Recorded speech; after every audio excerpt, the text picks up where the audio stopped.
Hello students, आज की इस वीडियो में हम डिस्कस करने वाले हैं पेपर कोड BHIC 131 यानी भारत का इतिहास प्राचीनतम काल से लगभग 300 CE तक। तो स्टूडेंट्स, अगर आप इस पेपर कोड का असाइनमेंट, गेस्ट पेपर या नोट्स परचेज करना चाहते हैं तो आप हमारी वेबसाइट पे विजिट कर सकते हैं। लिंक आपको डिस्क्रिप्शन में दिया गया है। अदरवाइज आप हमारी वेबसाइट को सर्च भी कर सकते हैं। हमारी वेबसाइट है shop.hindustanknowledge.com। यहाँ पे आके आप अपना पेपर कोड आसानी से सर्च कर सकते हैं। असाइनमेंट एंड गेस्ट पेपर को इजीली यहाँ से परचेज कर सकते हैं। स्टूडेंट्स, इस बार हम लेकर आए हैं गेस्ट पेपर में 25 मोस्ट इंपॉर्टेंट क्वेश्चन, जिनको आपने हमारी क्लासेस के साथ कवर कर लिया तो आप भी 90+ स्कोर आसानी से कर सकते हैं अपने एग्जाम में। इसी के साथ साथ आप हमें व्हाट्सएप पे भी कांटेक्ट कर सकते हैं। हमारा व्हाट्सएप कांटेक्ट नंबर आपको वेबसाइट पे दिया गया है। आप हमें डायरेक्ट व्हाट्सएप पे कांटेक्ट करके assignment and guest paper and notes को परचेज कर सकते हैं। इसी के साथ हमारे टेलीग्राम लिंक को ज्वाइन करने मत भूलिएगा, क्योंकि आपको वहां पे सभी क्लासेस की अपडेट टाइम टू टाइम मिलती है। तो चलिए स्टार्ट करते हैं आज की वीडियो को, जिसमें हम डिस्कस करने वाले हैं पेपर कोड BHIC 131। तो स्टूडेंट्स, यहाँ पे आपका जो पहला प्रश्न रहने वाला है वो ये है कि हड़प्पा सभ्यता के पतन के विविध सिद्धांतों पर चर्चा कीजिए। यानी हमें ये बताना है कि जो आपका हड़प्पा सभ्यता जो थी, इसके पतन के क्या कारण थे, या हम कह सकते हैं सिद्धांत इसके कौन कौन से थे।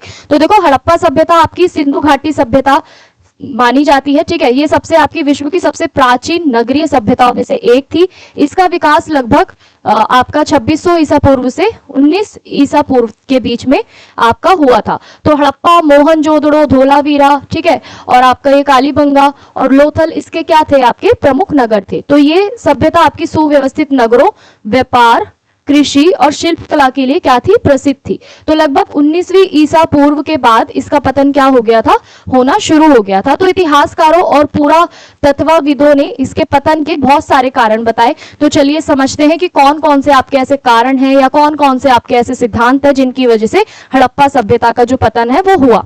ठीक है, तो पहला यहाँ पे आपका क्या है कि बाढ़ का सिद्धांत। यानी आपका पहला पॉइंट क्या कहता है कि बाढ़ का सिद्धांत। कुछ विद्वान हमारे ऐसे हैं जिनका मानना है कि जो आपका हड़प्पा सभ्यता का जो पतन है ना, उसका क्या कारण है, बाढ़।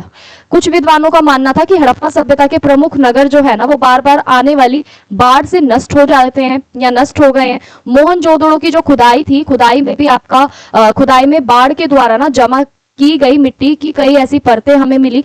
इससे ये अनुमान लगाया गया कि लगातार बाढ़ आने से लोगों को नगर छोड़ने पड़े और सभ्यता यहाँ की आपकी क्या हो गई, कमजोर हो गई। यानी बाढ़ के कारण क्या हुआ, हड़प्पा सभ्यता के जितने भी आपके नगर थे ना, वहां पे क्या आती थी, बार बार आपकी बाढ़ आती थी। तो बाढ़ आने से कई विद्वानों का ऐसा मानना है कि आपकी हड़प्पा सभ्यता जो है वो नष्ट हो गई थी। ठीक है, तो मोहनजोदड़ो की खुदाई के बाद क्या हुआ कि आपका जो बाढ़ के द्वारा जितनी भी आपकी मिट्टी वहां पे जमा हो गई थी ना, इसकी कई ऐसी लेयर्स हमें वहां पे देखने को मिली। तो इससे क्या अनुमान लगाया गया कि लगातार बाढ़ आने से ना लोगों ने यहाँ पे क्या करा, नगर उन्हें छोड़ने पड़े और जो स्थिति थी यहाँ पे वो क्या हो गई, कमजोर हो गई। ये सभ्यता भी हमें यहाँ पे कमजोर होती दिखी। वहीं अगले पॉइंट की बात करें तो अगला पॉइंट क्या है कि नदी मार्ग परिवर्तन का सिद्धांत। यानी हड़प्पा सभ्यता का जो विकास है ना, वो नदियों के किनारे हुआ। कई शोधकर्ताओं का मानना है कि समय के साथ कुछ नदियों ने अपना मार्ग जो था वो बदल लिया था, विशेष रूप से आपके घग्गर और हकरा, जैसे जिसको हम सरस्वती नदी के नाम से आज के समय में जानते हैं। तो इसके सूखने या मार्ग बदलने से ना आपकी जो कृषि है और जो जल है, इसकी आपूर्ति भी यहाँ पे प्रभावित हुई। जल की कमी के कारण जो यहाँ पे लोग थे, लोगों को अपने यहाँ पे जो नगर है वो छोड़ने पड़े। तो यहाँ पे नदियों के कारण भी हमें क्या देखने को मिला, जो हड़प्पा सभ्यता थी ना, उसका पतन हमें देखने को मिला। यानी हड़प्पा सभ्यता के जितने भी आपके जो विकास था ना, वो नदियों के किनारे हुआ। जितने भी हमारे रिसर्चर है उनका ऐसा मानना है कि समय के साथ ना जो नदियां थी, इन्होंने क्या करा, अपना यहाँ पे मार्ग जो था वो बदल लिया। ठीक है, विशेषकर आपका जो सरस्वती नदी जो थी, इसके सूखने से या मार्ग बदलने से क्या हुआ कि आपका जितना भी खेती से संबंधित और जितनी भी आपकी जल आपूर्ति थी ना, वो हमें यहाँ पे देखने को मिली। तो जल की कमी के कारण लोगों को अपने नगर यहाँ पे क्या करने पड़े, छोड़ने पड़े। वहीं आपका अगला पॉइंट क्या कहता है कि जलवायु परिवर्तन का सिद्धांत। यानी कुछ इतिहासकारों के अनुसार ना जलवायु में परिवर्तन जो है हड़प्पा सभ्यता के पतन का यहाँ पे प्रमुख कारण था। तो वर्षा में कमी और बढ़ती शुष्कता के कारण जो आपकी कृषि था ना, कृषि उत्पादन जो था वो घट गया था। तो कृषि पे आधारित अर्थव्यवस्था यहाँ पे क्या होने लगी, कमजोर होने लगी। और कमजोर होने से यहाँ पे आपके जितने भी नगर थे ना, नगरों का जो विकास है वो यहाँ पे रुक गया। और छोटे जो लोग जो थे ना वो छोटे गांव में यहाँ पे बसने लगे। तो जलवायु परिवर्तन के कारण भी आपका जो हड़प्पा सभ्यता है इसका प्रमुख यहाँ पे पतन होने का ये कारण था। क्यों था? क्योंकि जितनी आपकी वर्षा के अंदर कमी थी, शुष्कता थी, इसके कारण आपकी जितनी भी कृषि उत्पादन जो था ना, खेती जो थी वो यहाँ पे प्रभावित हुई और खेती के ऊपर ही यहाँ पे क्या थी, अर्थव्यवस्था थी डिपेंड। ठीक है, तो जब खेती कमजोर होगी तो अर्थव्यवस्था भी आपकी क्या होती जाएगी, धीरे धीरे कमजोर होगी और इससे आपके जितने भी नगर थे ना उनका भी डेवलपमेंट जो था यहाँ पे धीरे धीरे रुक गया। तो लोगों ने यहाँ पे क्या करा, छोटे छोटे गांव में वो यहाँ पे बसने लगे। फिर अगला पॉइंट क्या है आपका, विदेशी आक्रमण का सिद्धांत। तो अगर इस पॉइंट की बात करें यहाँ पे, तो ये पॉइंट क्या कहता है कि ब्रिटिश विद्वान आपके मॉर्टिमर व्हीलर ने क्या करा कि जो आपके जो आर्य है ना, आर्यों के आक्रमण को हड़प्पा सभ्यता के पतन का यहाँ पे कारण माना था। मोहनजोदड़ो में आपके कुछ मानव कंकालों के आधार पर उन्होंने ये सिद्धांत प्रस्तुत करा था। हालांकि बाद के शोधों में इस सिद्धांत को पर्याप्त जो थे आपके प्रमाण यहाँ पे नहीं मिले, तो इसलिए आज इसे व्यापक रूप से स्वीकार यहाँ पे नहीं किया जाता। तो कुछ ऐसे आपके विद्वान जो थे उनका क्या मानना था कि जितने भी आपके विदेशी आक्रमण हुए ना उसके कारण भी क्या हुआ, आपकी हड़प्पा सभ्यता का यहाँ पे पतन हुआ। यानी मोहनजोदड़ो के अंदर हमें कुछ ऐसे मानव कंकाल मिले जिससे हमें ये पता चला कि विदेशी आक्रमण के थ्रू भी क्या हुआ, आपकी हड़प्पा सभ्यता जो है ना उसका पतन हुआ। तो जितनी भी आपकी रिसर्च की गई, जितने भी शोध किए गए, तो उनके आधार पर यहाँ पे जो आपको जितने भी आपके रिजल्ट देखने को मिले, ठीक है, पर्याप्त हमें परिणाम यहाँ पे नहीं मिले, ठीक है, प्रमाण यहाँ पे नहीं मिले, लेकिन आज भी इसे हम व्यापक रूप से स्वीकार नहीं किया जा सकता। तो स्टूडेंट्स यहाँ पे अगर हम बात करें अगले पॉइंट की, तो आपका अगला पॉइंट क्या है कि भूकंप और प्राकृतिक आपदाओं का सिद्धांत। यानी कुछ विद्वानों का ऐसा मानना है कि जो आपकी हड़प्पा सभ्यता है ना इसका पतन का कारण क्या है कि बड़े बड़े भूकंप और अन्य प्राकृतिक आपदाओं ने क्या करा है, यहाँ पे आपका हड़प्पा सभ्यता को क्या करा है, प्रभावित करा है। तो भूकंपों के कारण ना नदियों का जो मार्ग है वो भी बदल सकता है तथा नगरों और कृषियों को यहाँ पे नुकसान पहुंच सकता है। इससे आपकी सामाजिक और आर्थिक जीवन भी क्या होगा, बाधित होगा। यानी भूकंप के कारण और प्राकृतिक आपदाओं के कारण भी क्या था, यहाँ पे हमें हड़प्पा सभ्यता का जो पतन है वो देखने को मिला। वहीं अगले पॉइंट की बात करें तो अगला पॉइंट आपका क्या कह रहा है कि आर्थिक पतन का सिद्धांत। यानी हड़प्पा सभ्यता का व्यापार मेसोपोटामिया और अन्य क्षेत्रों से होता था, तो यदि व्यापारिक संबंध कमजोर हुए तो आर्थिक संकट भी आपका यहाँ पे उत्पन्न होगा। तो व्यापार में गिरावट से शिल्पकारियों और व्यापारियों और नगरों की जो समृद्धि थी ना वो कम हो गई, जिससे सभ्यता का जो पतन है ना वो बहुत तेजी से होगा। यानी आर्थिक पतन का भी यहाँ पे हमें सिद्धांत देखने को मिलता है जो बताता है कि हड़प्पा सभ्यता का जो व्यापार है वो ज्यादातर मेसोपोटामिया और अन्य क्षेत्रों से होता था। तो इनके बीच के जितने भी आपके व्यापारिक संबंध जो थे ना इसके कमजोर होने के कारण क्या हुआ, यहाँ पे भारी आर्थिक संकट हमें देखने को मिला, जिससे जितने भी आपके व्यापार के अंदर हमें गिरावट देखने को मिली, शिल्पकारियों, व्यापारियों और नगरों में जितनी भी आपकी समृद्धि थी वो भी कम हुई, जिससे क्या हुआ, यहाँ पे हड़प्पा सभ्यता का जो पतन है वो बहुत तेजी से हुआ। वहीं अगले पॉइंट की बात करें तो यहाँ पे अगला पॉइंट क्या कहता है कि पर्यावरणीय शरण का सिद्धांत। यानी लगातार खेती, जंगलों की कटाई और प्राकृतिक संसाधनों के अत्यधिक उपयोग से क्या हुआ, आपका पर्यावरण को यहाँ पे नुकसान पहुंचा होगा और भूमि की जो उर्वरता है ना वो भी घटने और संसाधनों की कमी के कारण लोगों का जो जीवन है वो प्रतिकूल यहाँ पे उस पर प्रभाव पड़ा। तो यहाँ पे जितना भी आपका पर्यावरण है ना, पर्यावरण से संबंधित भी आपका यहाँ पे क्या देखने को मिला, संसाधनों की कमी देखने को मिली, भूमि की उर्वरता भी यहाँ पे घटती हुई नजर आई हमें और प्राकृतिक संसाधनों के अत्यधिक उपयोग से भी क्या हुआ, पर्यावरण को बहुत ज्यादा नुकसान पहुंचा, जिनमें आपका जंगलों की कटाई थी, ठीक है, लगातार की खेती थी। तो इससे भी क्या हुआ, हड़प्पा सभ्यता का जो पतन है ना वो हमें होता हुआ नजर आया। वहीं अगर हम बात करें इस प्रश्न के निष्कर्ष की, तो निष्कर्ष क्या कहता है कि हड़प्पा सभ्यता का पतन किसी एक कारण से नहीं हुआ। अधिकांश आधुनिक इतिहासकार मानते हैं कि इसके पतन के पीछे कई कारण जो है वो एक साथ कार्य कर रहे हैं, जैसे आपका जलवायु परिवर्तन, नदियों के मार्ग में बदलाव, बाढ़, प्राकृतिक आपदाएं, आर्थिक कमजोरी। इसलिए आपका जो हड़प्पा सभ्यता का जो पतन है ना वो एक धीमी और क्रमिक प्रक्रिया थी, ना कि आपकी किसी एक अचानक घटना का परिणाम था। तो यह सभ्यता भले ही आपकी समाप्त हो गई हो, लेकिन इसकी जो सांस्कृतिक परंपराएं है ना इसका प्रभाव भी परंपराओं का जो प्रभाव है ना वो बाद की भारतीय सभ्यताओं में भी हमें देखने को यहाँ पे मिलता है। तो इस तरीके से आपका जो ये प्रश्न है वो समाप्त होता है, जिसमें हमने जाना हड़प्पा सभ्यता के पीछे उसको समाप्त होने के, उसके पतन के पीछे के क्या क्या कारण थे। वहीं अगर हम बात करें अगले प्रश्न की, तो अगला प्रश्न क्या कहता है कि सिकंदर के आक्रमण तथा उसके प्रभाव पर एक लेख लिखिए। सिकंदर जो था वो विश्व, ये लगा लीजिए, प्राचीन विश्व के सबसे महान विजेताओं में से एक था। ये आपका मकदुनिया यानी आपका यूनान का क्या था, एक शासक था। अपने पिता फिलिप द्वितीय की मृत्यु के बाद उसे विशाल साम्राज्य स्थापित करने का लक्ष्य बनाया। उसने पश्चिम जो आपकी एशिया है, पश्चिम एशिया, मिस्र, ईरान तथा मध्य एशिया के अनेक क्षेत्रों को जीतने के बाद भारत की ओर इसने अभियान चलाया। तो भारत पर उसका जो आक्रमण था ना वो 326 ईसा पूर्व में हुआ और भारत में अधिक समय तक ही नहीं रह सका। फिर भी उसके जो आक्रमण थे ना वो भारतीय इतिहास पे बहुत ज्यादा महत्वपूर्ण प्रभाव हमें देखने को मिलता है। तो देखो यहाँ पे सिकंदर के बारे में हमें बताना है कि सिकंदर ने भारत के ऊपर आक्रमण किस तरीके से करा और उसके आक्रमण के प्रभाव क्या क्या थे। तो सिकंदर सबसे ये लगा लीजिए पूरे विश्व में सबसे महान विजेताओं में से यहाँ पे एक माना जाता है, ठीक है, प्राचीन विश्व का, जिसमें ये ज्यादातर आपका जो है ना जो सिकंदर जो था आपका वो कहाँ का शासक था, यूनान का शासक था। तो इसके जो पिता थे ना फिलिप द्वितीय की मृत्यु के बाद इसको वहां का क्या बनाया गया, वहां का शासक बनाया गया। उसका साम्राज्य जो था उसके पिता का, उसको वहां पे उस विशाल साम्राज्य में उसका लक्ष्य यहाँ पे बनाया गया। तो इसने क्या करा कि जितने भी आपके पश्चिमी एशिया है, मिस्र है, ईरान है, मध्य एशिया है, अनेक क्षेत्रों को इसने जीतने के बाद भारत की ओर इसने अभियान चलाया, इसने फिर क्या करा कि भारत पर ना आक्रमण करा 326 में और भारत में अधिक समय तक ये नहीं रह सका। फिर भी भारत के इतिहास में ना ये जो काल था सिकंदर का जो आक्रमण था वो बहुत ज्यादा महत्वपूर्ण रहा है। तो चलिए समझते हैं। तो देखो सिकंदर का भारत पर आक्रमण अगर हम इसकी बात करें तो 326 ईसा पूर्व में सिकंदर ने हिंदू कुश पर्वत पार करके भारत के उत्तर पश्चिम भाग में प्रवेश लिया। उस समय भारत अनेक छोटे छोटे राज्यों में विभाजित था। सबसे पहले उसने तक्षशिला के शासक आमाभी को अपना अधीन कर लिया। आमाभी ने बिना युद्ध के सिकंदर की अधीनता यहाँ पे क्या कर ली, स्वीकार कर ली।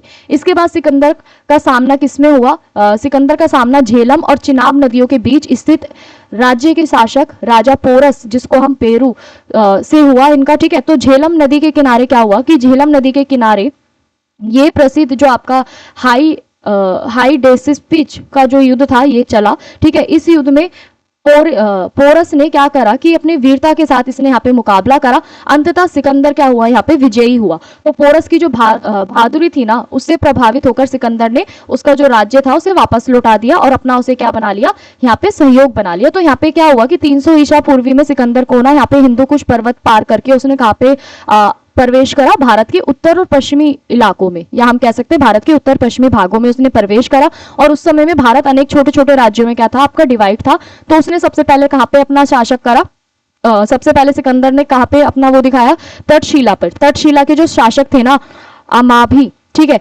इसको क्या करा, अपने अधीन कर लिया। तो अमाभी और सिकंदर के बीच में जो युद्ध थी, युद्ध को यहाँ पे स्वीकार करा गया। सिकंदर का सामना फिर किसमें हुआ, झेलम और चिनाब नदी के बीच एक राज्य था, ठीक है, उसका शासक था पोरस। तो पोरस ने यहाँ पे क्या करा, झेलम नदी के किनारे ना यहाँ पे सिकंदर और पोरस के बीच में क्या हुआ, युद्ध हुआ, जिसको हम हाई डेसिस्पीज युद्ध के नाम से भी जानते हैं। तो इस युद्ध में क्या हुआ कि पोरस ने ना बहुत वीरता के साथ सिकंदर का सामना करा, मुकाबला करा। तो इसको देख के ना सिकंदर ने क्या करा कि पोरस की बहादुरी को देख के उसने उसका जो राज्य था वो उसे वापिस कर दिया और उसे अपना क्या बना लिया, यहाँ पे सहयोगी बना लिया। वहीं पोरस पे विजय के बाद सिकंदर आगे बढ़ना चाहता था, लेकिन उसकी जो सेना थी ना वो थक चुकी थी। सैनिकों ने व्यास नदी के आगे बढ़ने से यहाँ पे इनकार कर दिया। परिणाम स्वरूप आपका सिकंदर को वहां से वापस लौटना पड़ा। वापसी के दौरान उसने सिंधु नदी के मार्ग से यहाँ पे यात्रा की और 323 ईसा पूर्व में आपका जो बेबीलोनो, ठीक है, में उसकी क्या हो गई, आपकी मृत्यु हो गई। वहीं अगर हम बात करें इसके आक्रमण के प्रभाव की, तो सिकंदर के आक्रमण के प्रभाव क्या क्या देखने को हमें मिले। तो यहाँ पे पहला आपका है राजनीतिक प्रभाव। तो सिकंदर के आक्रमण ने ना उत्तर पश्चिम भारत की जो राजनीतिक स्थिति है ना इसको प्रभावित करा। अनेक छोटे राज्यों की यहाँ पे कमजोरी जो थी उजागर हुई। इससे एक शक्तिशाली और संगठित राज्य की आवश्यकता महसूस हुई। ऐसा माना जाता है कि इस परिस्थिति ने आगे चल के क्या करा, मौर्य साम्राज्य के उदय में यहाँ पे सहायता करी। तो इस तरीके से हमें यहाँ पे क्या देखने को मिला, राजनीतिक परिणाम देखने को मिला। वहीं अगर हम बात करें भारत और यूनान के संबंधों में यहाँ पे हमें वृद्धि देखने को मिली, यानी सिकंदर के आक्रमण के बाद भारत और यूनान के बीच संपर्क बढ़ा। दोनों क्षेत्रों के बीच व्यापार, संस्कृति, विचारों का आदान प्रदान होने लगा। इससे भारतीय सभ्यता को क्या हुआ, भारी दुनिया से जुड़ने का अवसर यहाँ पे मिला। वहीं अगला पॉइंट आपका क्या कहता है कि व्यापारिक प्रभाव। व्यापारिक प्रभाव की अगर हम बात करें स्टूडेंट्स यहाँ पे, तो आपका भारत और पश्चिमी देशों के बीच एक व्यापारिक मार्ग जो था ना आपका वो विकसित हुए। स्थलीय समुद्री मार्गों का यहाँ पे अधिक उपयोग होने लगा। इससे आपका व्यापार और आर्थिक गतिविधियों को भी यहाँ पे बढ़ावा मिला। वही सांस्कृतिक प्रभाव की बात करें तो यूनानी संस्कृति का कुछ प्रभाव हमें भारतीय कलाओं पे देखने को मिला, मूर्ति कला पे देखने को मिला और वास्तुकला पर भी यहाँ पे पड़ा। तो बाद में जो आपके गंगधार कला जो शैली है ना इसका विकास में यूनानी जो है यूनानियों का जो प्रभाव जो है वो स्पष्ट रूप से दिखाई देता है। तो इस शैली में ना भारतीय और यूनानी कला दोनों का ही एक हमें सुंदर कोऑर्डिनेशन देखने को मिलता है, सुंदर समन्वय हमें देखने को मिलता है। तो इस तरीके से यहाँ पे जो सांस्कृतिक प्रभाव है वो हमें देखने को मिला। वहीं अगर हम बात करें ऐतिहासिक महत्व की, तो देखो सिकंदर के साथ आए यूनानी लेखकों और इतिहासकारों ने भारत के बारे में कुछ यहाँ पे महत्वपूर्ण विवरण लिखे।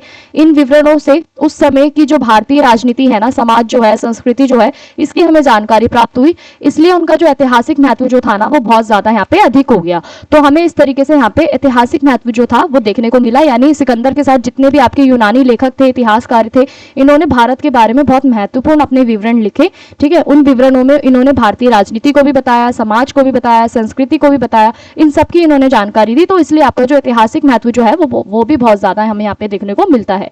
वहीं अगर हम बात करें इस प्रश्न के निष्कर्ष की, तो निष्कर्ष क्या कहता है कि सिकंदर का भारत पर आक्रमण अल्पकालिक था और वह भारत के भीतर अधिक दूर तक नहीं बढ़ सका। फिर भी उसका जो आक्रमण था वो भारतीय इतिहास की एक महत्वपूर्ण घटना माना जाता है। इसने भारत और यूनान के बीच जो आपके राजनीतिक, आर्थिक और सांस्कृतिक संबंध थे इसको बढ़ावा दिया। साथ ही इसने भारतीय राज्यों को एकता और संगठन की आवश्यकता का भी यहाँ पे एहसास कराया, जिससे आगे चलकर आपका जो मौर्य साम्राज्य है इसका उदय हुआ। उदय का जो आपका प्रशस्त मार्ग जो है वो निकला। ठीक है, तो इसलिए आपका जो सिकंदर का जो आक्रमण जो है ना वो भारतीय इतिहास में एक महत्वपूर्ण मोड़ के रूप में हमें देखने को मिलता है। तो इसी के साथ आपका ये भी प्रश्न समाप्त होता है। अगले प्रश्न की ओर बढ़ते हैं। अगला प्रश्न आपका क्या कहता है कि प्रारंभिक वैदिक आर्यों की जो अर्थव्यवस्था है, या फिर हम कह सकते हैं प्रारंभिक वैदिक आर्यों की अर्थव्यवस्था, समाज और राज्य व्यवस्था की हमें यहाँ पे चर्चा करनी है। तो आपका जो प्रारंभिक वैदिक काल जो है ना वो भारतीय इतिहास का एक महत्वपूर्ण काल था। ये लगभग आपका ये जो काल था वो 15वीं ईसा पूर्व से आपका 1000 ईसा पूर्व तक यहाँ पे माना जाता है। तो इस समय क्या हुआ, जो आपके आर्य लोग जो थे ना वो उत्तर पश्चिम भारत और सप्त सिंधु क्षेत्र में क्या करते थे, निवास करते थे, यानी रहते थे। तो इस काल की जानकारी जो थी मुख्य रूप से आपकी किससे हमें प्राप्त होती है, ऋग्वेद से प्राप्त होती है। हमने पढ़ा था, ठीक है, हमने 4 ऐसे वेद पढ़े थे जिसमें से आपका एक है ऋग्वेद। ठीक है, तो इससे हमें प्राप्त होती है। तो प्रारंभिक वैदिक समाज जो था ना वो आपका बहुत सरल था, ग्रामीण और जनजातीय स्वरूप का भी था। तो उनकी जो अर्थव्यवस्था थी, समाज था, शासन व्यवस्था थी, एक दूसरे से बहुत ज्यादा घनिष्ठ रूप से यहाँ पे जुड़ी हुई थी, यानी मजबूती से ये जुड़ी हुई थी। वहीं अगर हम यहाँ पे बात करें अगर पहले पॉइंट की, तो प्रारंभिक वैदिक जो आपका आर्य जो थे इनकी जो अर्थव्यवस्था थी वो क्या थी इसे समझते हैं। तो देखो यहाँ पे आपका जो प्रारंभिक वैदिक आर्यों की जो अर्थव्यवस्था थी ना उसका मुख्य आधार क्या था, यहाँ पे पशुपालन था।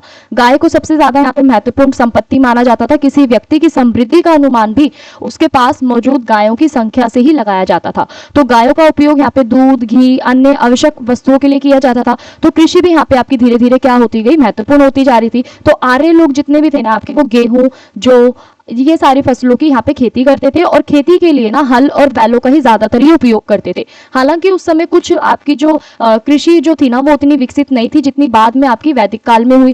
तो अगर हम यहाँ पे बात करें व्यापार की, तो देखो व्यापार भी जो था ना यहाँ पे आपका सीमित मात्रा में होता था।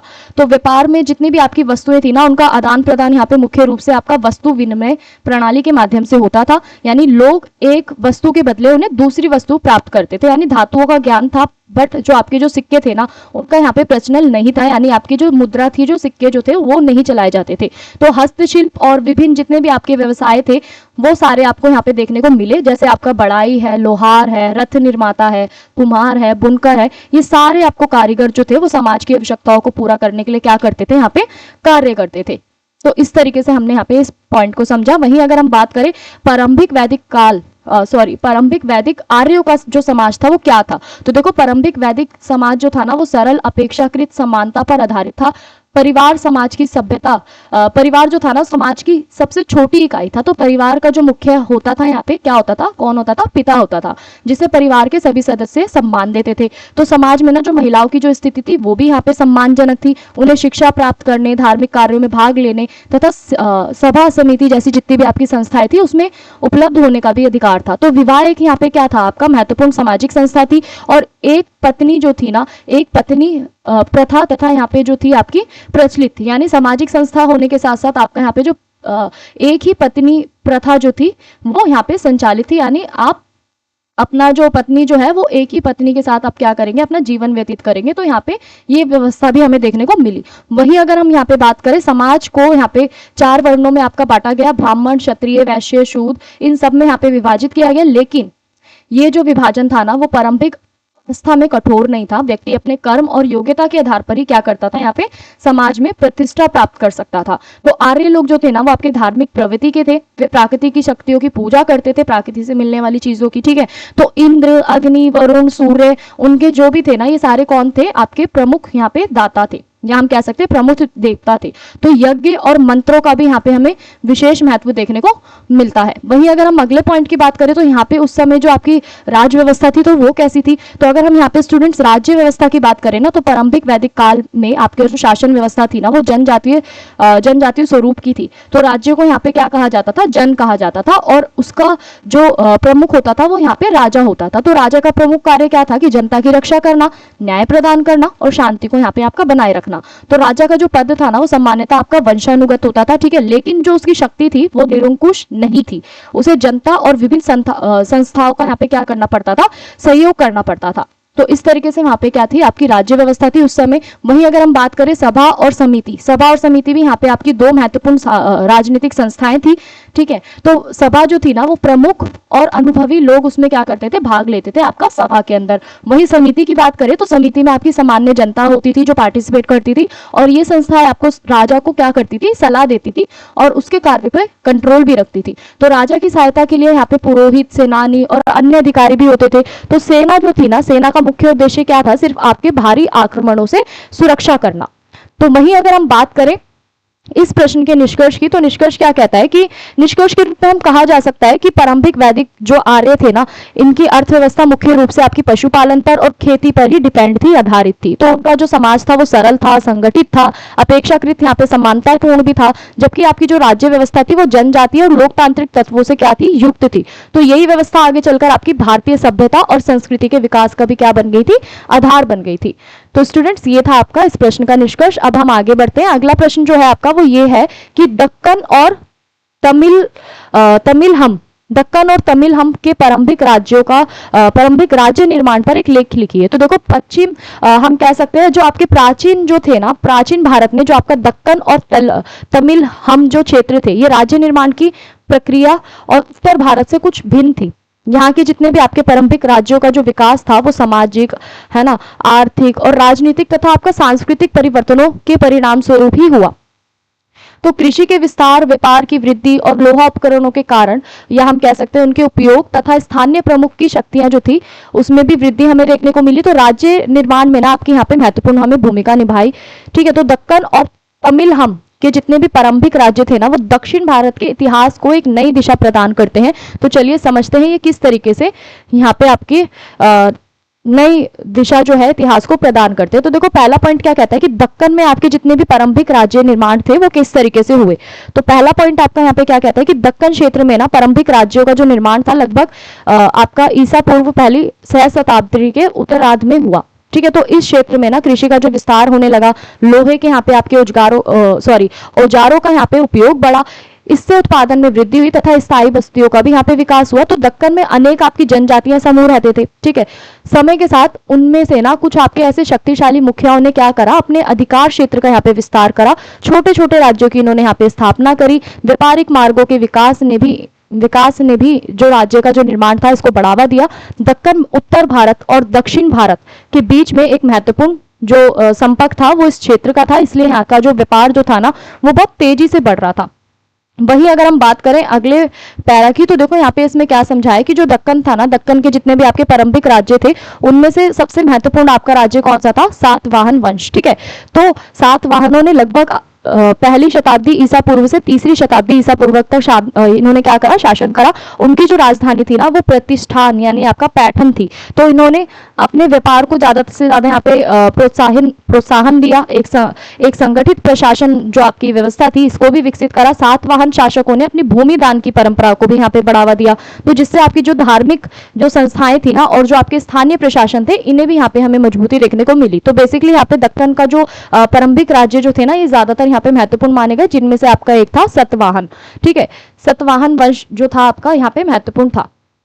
वहीं अगर हम बात करें अगले पॉइंट की, अगला पॉइंट क्या कहता है आपका कि तमिल हम में आपका जो प्रारंभिक राज्य निर्माण थे वो किस तरीके से हुए। तो देखो तमिल हम वर्तमान में आपका तमिलनाडु तथा उसके आसपास के क्षेत्रों को यहाँ पे कहा जाता था, ठीक है। इसका मीनिंग क्या था कि तमिलनाडु और उसके आसपास के क्षेत्रों को कहा जाता था। तो यहाँ जो आपका प्रारंभिक राज्य निर्माण की जो जानकारी थी ना, वो मुख्य रूप से आपको संगम साहित्य से प्राप्त होती है। तो संगम साहित्य ना उस समय के समाज और राजनीतिक और अर्थव्यवस्था के सबसे महत्वपूर्ण आपके रिसोर्सेज थे, स्रोत थे।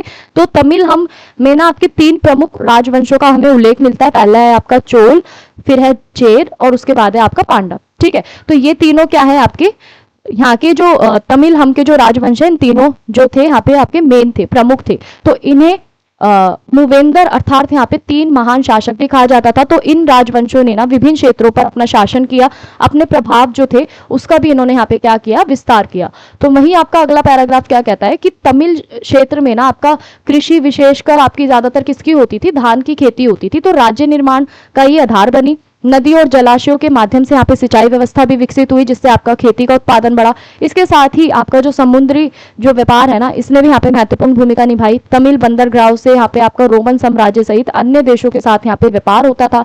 तो व्यापार से प्राप्त आपका जितना भी जो धन था ना, वहां पे उन्होंने क्या करा, उस शासक की शक्तियों को यहाँ पे इसने बढ़ाया।